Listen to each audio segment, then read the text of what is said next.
Inkuru nziza ya Yesu Kristo nkuko twayandikiwe na Luka mweranda. Umunsi wo gufatwa uhaye wegereza, Yesu afata icese inzira uri Yerusalemu, atuma integuza imbere yiwe. Nazo ziragenda zija mu mihana y'Abanyasamariya kumuteguriza. Ariko ntibamwakira kuko yaja i Yerusalemu. Abigishwa biwe Yakobo na Yohani babibonye baramubaza bati, Mukama, niwo turekurira tugahimiriza umuriro ukabashungurukira ko ukabatikiza? Arahindukira bakankamira ati, mwebwe mwaranyobeye, umwana w'umuntu ntiyazanywe no gutikiza, yaje gukiza. Baca baja mu yindi mihana. Dushimagize iyi nkuru nziza ya Kristo.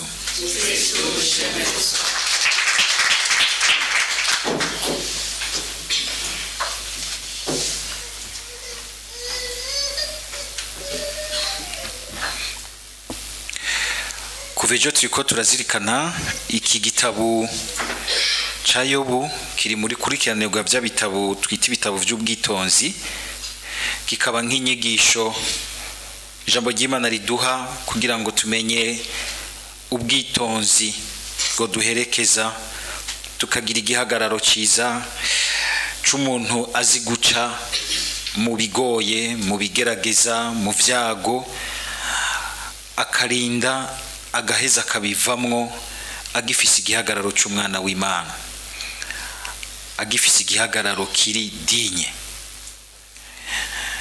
Ariko bica ahantu hagoye. Twumvise yuko uyu munsi womenga amagorwa n'amaganya ya Yobu yaduze ku kindi gitesi. Kuba basomye neza iri jambo ry'Imana bakariraba mu runani rw'iri jambo ry'Imana ryose ryo mu gitabo ca Yobu, tubona yuko ni ku yindi ntambuko Shetani iriko iragerageza ko Yobu kandi yarekuwe n'Imana.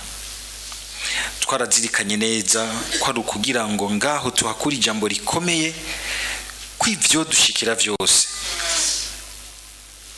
dushikira vyose, ibyago, zampfu, hano uzona baje kukuyagira ngo abantu bishwe bapfuye mu bintu by'amasanganya y'amashetani, bagatangura kwibaza ati none bari abantu bagiye mu muriro, bagiye n'Imana iretse abapfumu bakaguteza ibintu bikagukora ko, reka guta umutwe.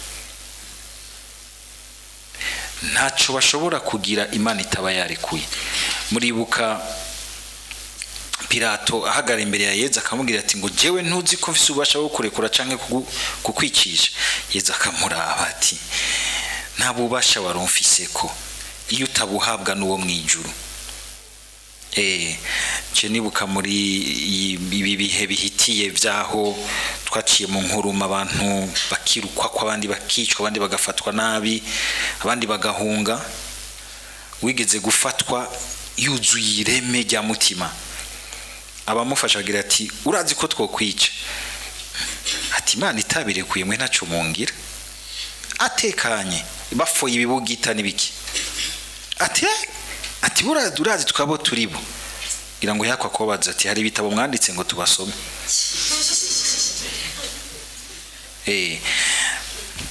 Ntaco muza kungira Imana itabishatse.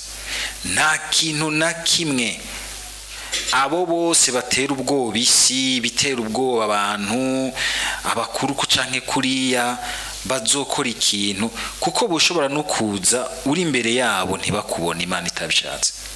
Ntibikunda. Imana itabirekuye ntibikunda. Ntihagire umupfuma zo gutera ubwoba ngo ndakugirira akantu. Imana itabirekuye naco kagira. Kagize ico kagira naho nyene ni nahaza Imana, kuko niyibizi kigomba kugira. Si wewe. Uri umuntu muto cyane, uri umuntu Imana ihuha kazimangana. Reka rero kwama tugendera ubwoba. Uyu munsi abapfumu, abantu b'abarozi, abantu babatera ivy'ibintu, barabatera ibintu by'ubwoba, ugasanga abantu mu mutwe baparanganye, bariko bariruka ijya nino, bakoranye imiti ikoranye, ugasanga umuntu yapayutse kubera ubwoba bw'abo bantu. Nta kintu na kimwe kizogushikira Imana itakirekuye. Kandi naho coshika ugumuraba hirya yaco umukama, ntugumuraba uyatera ubwoba canke uyakora iki, raba hirya yiwe, umukama vyose arabibona, arabizi, il est au contrôle. N'ubu rero ni shetani yasubiye imbere y'Imana. Imana irabwira shetani iti, wabonye Yobu naho wamutwaye ibintu vyiwe vyose yagumye ahagaze, ateka ati n'ubundi mu mpeso, ubu naho nkore rero ku magara yiwe. Ubwa mbere yabanje gukora ku bintu vyiwe, irabiyogeza, iratwara nabiwe, ati mpa rero nkorere ku mubiri wiwe. Aho rero harakomeye aho harakomeye, tangiye gukorera ku mubiri wacu. Mpanda muteze ibintu, ico gihe ibintu vy'ibigwara byari biteye ubwoba kandi vyatuma umuntu umenga yacitse nk'icavumwe, yari imibembe, nk'uwo cufata nk'uru kanseri rumwe rukaze, rumwe rukuryamika iminsi hariya muri CNPK ni ngaho mu bagwaye mu mutwe, rumwe rukuryamika hariya muri CMCK rukakurya nk'ameza ngahe. Yobu gushikaho tumwumvise asokorora amajambo arura, arimwo ubumara bw'umuntu arushe, aremerewe, umenga nta nuwo bakironka amajambo yo kumuhoza.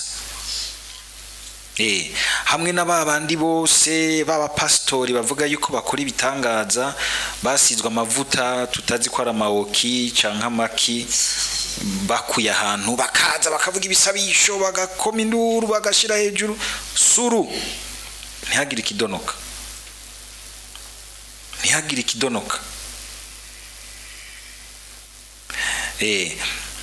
Iyo hajya hose musenga ntihagire ikidonoka. Bwira ibintu uti unkangisha iki ko atacadonoze, Imana byose irabizi. Gumuraba hakujya umukama, kuko umukama ntahashobora kwirengagiza igisabisho gituwe koko mu rukundo. Kuko hari igihe, kuko Yobu yarasenga ngo Imana ibimukize, kandi nico kintu camurya gose, ati jewe naremeye Imana mushobora vyose, none kandi naragerageje kugendera ubutungane bwayo, none vyo abigenda gute ko ishobora kundekurira kwibi bintu. Mugabo Yobu tuzobona yuko impera n'imperuka muri ibi vyamushikiye, Imana hari ikintu yakoreyemwo gose mu gihe cabo, yagomba gutambutsa igihe cabo mu gutahura, kandi uko gutahura kugaca kugururira akaruhuko, ireme n'umwizero abantu benshi. Tuzobibona ku muri Misiri imbere.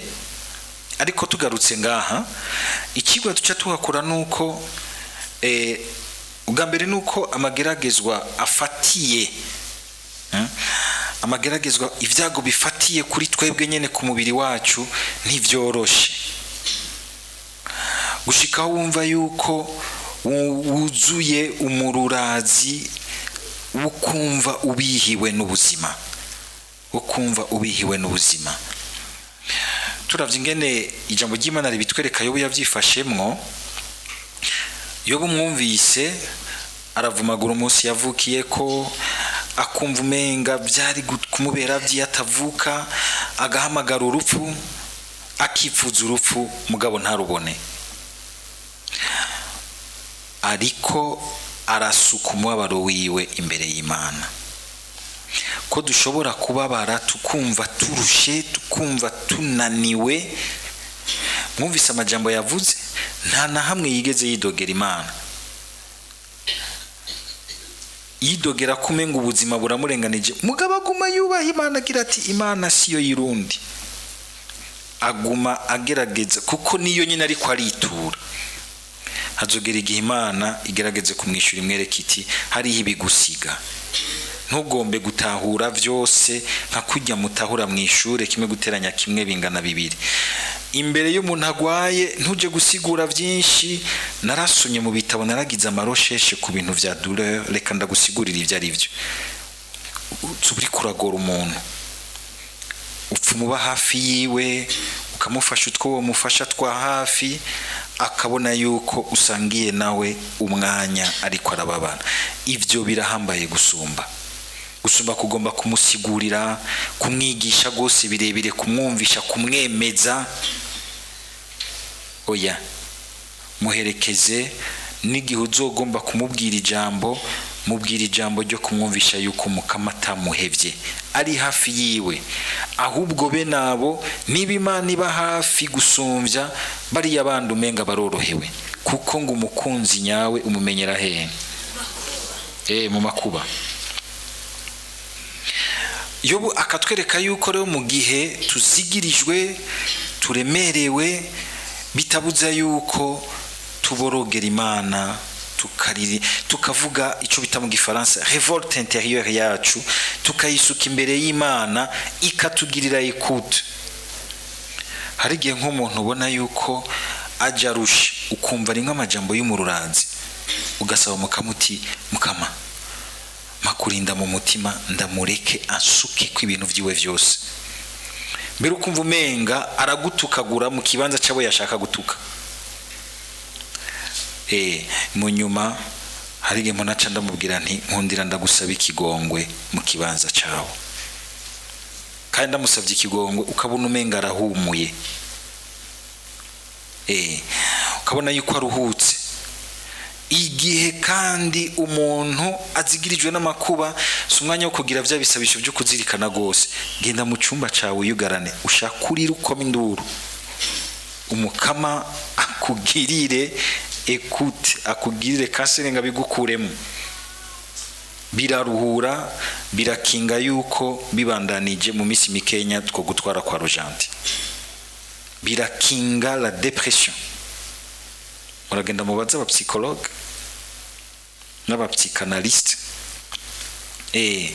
Umukama arazi ingene mu kumwitura atuvura, akadukiza. Akadukiza mu kuturemurura, akatureka tukamubwira umubabaro wacu, akawutwakirira, akaduha ijambo rituremesha, akatubwira ati bandanye inzira turi kumwe. Imana ituremesha atari ukuduha insiguro zidukondora, zitwemeza, ariko Imana iratwishura mu kuduherekeza, mu kuduha presence yayo. Nico two kwitwararika kumva igihe tubabara, kuko ushobora kubabara hari undi mugambi Imana iri kwikorera nk'ibindi bintu bikomeye. Mugabo ni nkuko kandi hari igihe igira ibitangaro igakiza umuntu, naho nyene hari ikintu gikomeye ibishaka kurangura. Nukumenya yuko rero mu bintu bikomeye, mu bigwanisho cyane bikomeye Shetani ikoresha, Shetani irakoresha cyane kuturindira mu gihe. Iturindirira mu gihe, ikarambisha amageragezwa kugira ngo ituruhishe. Niwamara kuruha wihebure, uterere hasi, utangura kuza kwa patiri, ugenda no mu buyenzi, utangure kuza ngaha usimbira hamwe i Tanzania kwa Ntuzenya, imiti ikoranye. Ugasanga umuntu yasandukiye ku nzira, n'utwiwe twose baratumumariye ko. Humura, itura Umukama, uje imbere ya Yezu mu Karistiya, umubwire ibiguhanze, woye guta umutwe.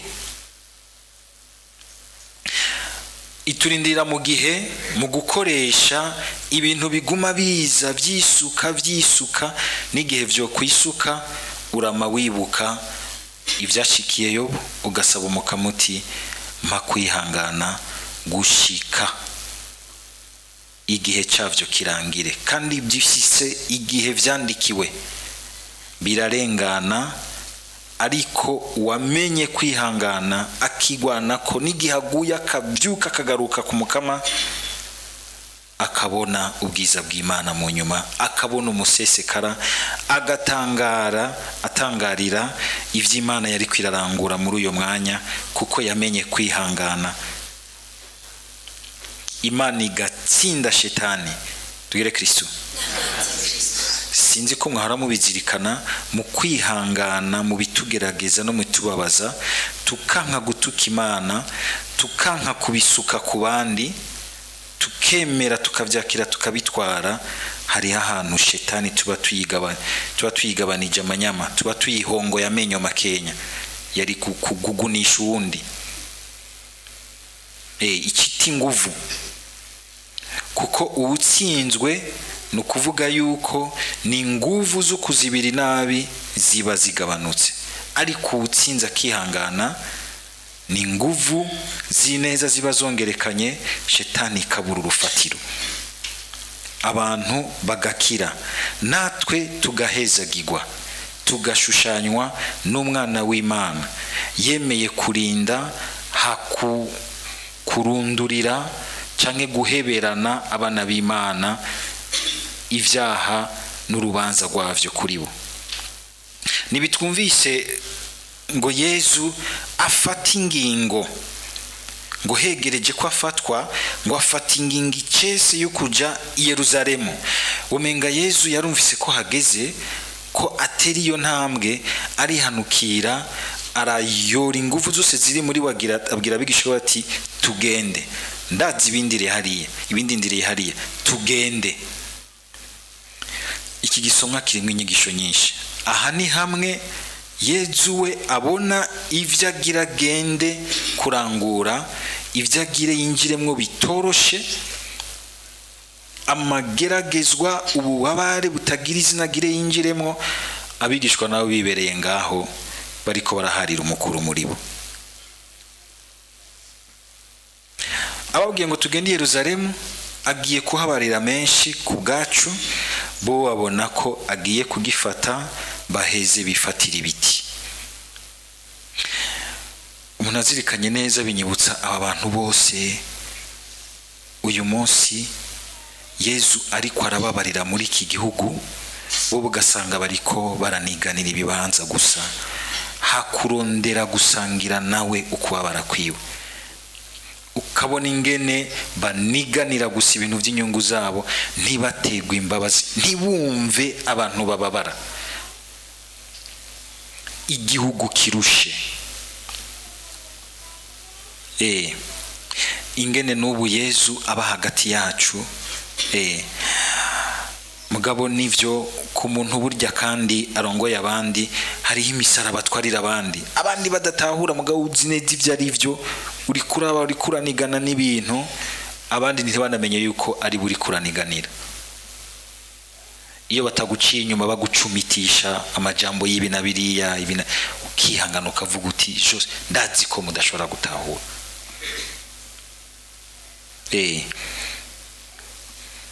Yesu arabizi neza akagenda, ariko kandi iki gisomwa kiraduha inyigisho yuko hariho intambuko z'ubuzima bwacu ducamwo zisaba yuko twegeranya ingufu zose muri twebwe, tukaraba imbere tudasubira inyuma. Kwanka gusubira inyuma, wafashe ingingo ukagira uti ndagiye, ndazi kumbure izo nsaba kubabara, mugabo ndazi ko izo nshikana mwizuka. Yesu arazi neza ko azobabara, mugabo kandi aho nyene azobabarira ntihazone naharizwa. Kenshi turipfuza gushika ahantu haninahaye, ahantu hatuninahaza, ahantu haturyohera, mugabo tugatinya gufata iyo nzira y'ukwitanga, y'ukuruha, y'ugukora ngo dushike aho hantu twashaka. Yesu akagira ati hari ahantu heza utazopfushitse utemeye guca muri iyo nzira. Kumbura ishobora kukubabaza, mugabo igahingukira, ikugurukira ahantu hameze neza cyane. Dusaba Mukama kugira ngo natwe mu mihamagaro itandukanye y'ubuzima bwacu twame tumenya gufata ingingo bene izo, kandi tudasubira inyuma, nka ngingo dufata igihe twaguye mu gicumuro tukaza kwirega tukagira tuti ndafise ingingo yuko ibi bintu sinkisubiramwo, ndashaka kubandanya imbere, songa mbere naho utari umudede, songa mbere. Hari imvugo dusangiye twese.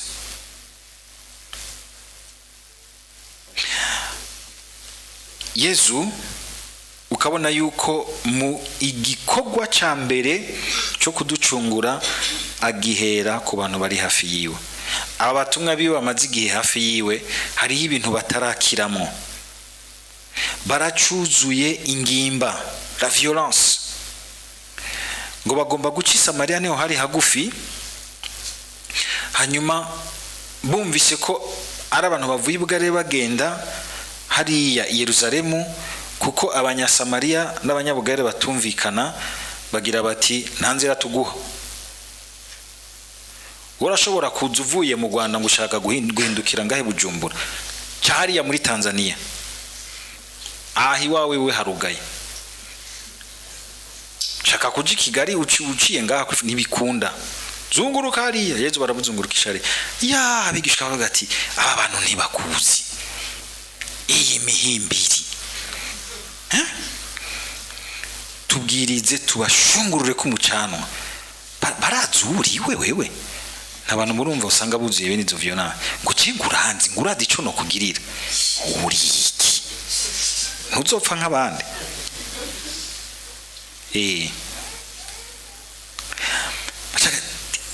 Ati Yezu turekure gatonya, turekure tubumvishe bya bintu bituyora twese. Yamvuze hinge ndamwerurire, karondera nk'igikorogwa gipima ibiro bingaho kakimucira mu maso, canke ibijambo bimwe nyene byo kumutuka kumwambika ibara. Yezu arakuraba akakubwira ati we waranyobeye kabisa. Kwamadutsinda uwo mutima mubi, ugo runtu rutuyora bimwe nyene bishoka biza, kabanza ukabibwira uti tezevu, umviriza ubwa mbere icumuka amashaka. Yezu aremeye gutsindwa.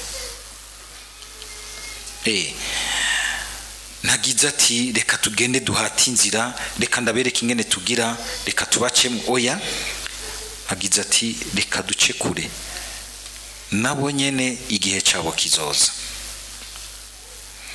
Kutamumenga imisi yose tugomba guhata ibintu byanse bikunze. Aho wumvise ko vyugaye, fata iyindi nzira, jana no mukama. Ntugombe guca ukoresha ingimba ukibaza ngo niko uca usanga ibintu bitoye inyishu nziza. Yezu akagira ati jewe nazanye no gukiza, sinazanye no gutikiza.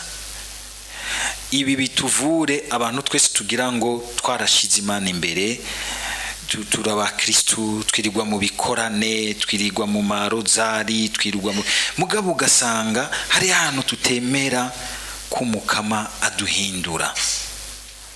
Ugasanga ahubwo turi mu vy'Imana tukibinyegejemwo ikintu c'ingimba, ikintu ca violence.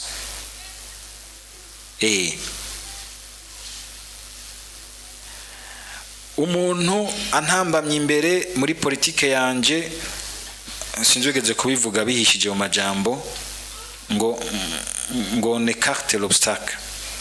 Mugabo gombye kuvuga ati resurizo si urengane. Nta bantu muzi babigira gutyo, nibo buzuye.